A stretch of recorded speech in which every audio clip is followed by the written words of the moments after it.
Zdravo, moje ime je Manca in obožujem branje. Med mojih top 10 knjig spadajo tudi Superzvezda, Princeska z napako in Nimaš pojma. Vse je napisala Janja Vidmar in komaj čakam, da izvem, kje najde vse te zgodbe.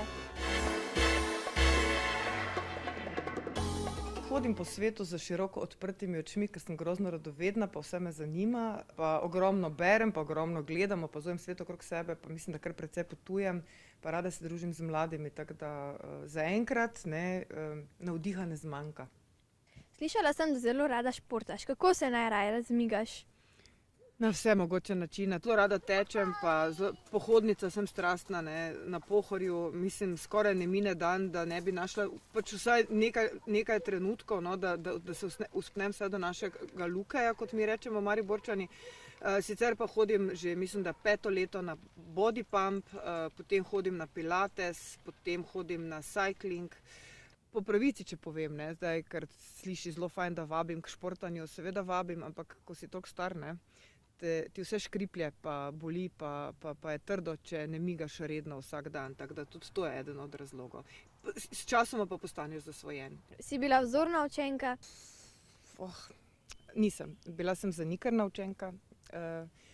Imela sem sicer prav dober uspeh, vendar v ničemer nisem izstopala v šoli, pa tudi učenje mi je bilo skrajno zoprno. Mene so zanimale čisto druge reči, rada sem neumnosti počela, ampak danes vem, da je izobrazba potrebna in da brez nje v življenju ne dosežeš nič. Menda imaš rada grozljivke. Zakaj? Za razliko od normalnih ljudi, mene, ki nisem čist pretapravi, oziroma sem rahlo čez les, me grozljivke grozno sproščajo. Zmeraj rečem, bolje krvavo, bolje sluzasto, bolje drekasto, bolje zabavno. Mislim, skratka, posebej zato, ker računam, da se vsi bralci zavedajo, da je to samo nor svet domišljije. Meni se zdi, da sem najbolj podobna Neži, junakinji iz knjige Superzvezda, ker ima rada živali, ima mamo, ki obožuje eko in bio in planine, ker ima smešne sošolke in ne nazadnje, ker dela intervju z znano osebo. Kateri junakinji pa si bila ti najbolj podobna, ko si bila najstnica?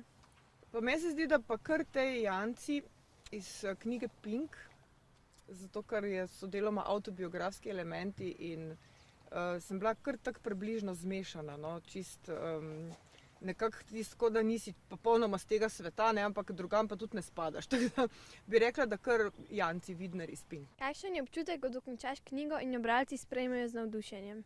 Najprej ne razmišljam o bralcih, ko pišem, ampak potem, ko pa je knjiga končana, pa si mislim, kakšni bodo pa odzivi. Mislim, kaj če tega ne bo nihče bral. Ampak jaz mislim, da mladi, da bralci nimajo problemov z branjem, ne mojih, ne katerihkoli drugih knjig.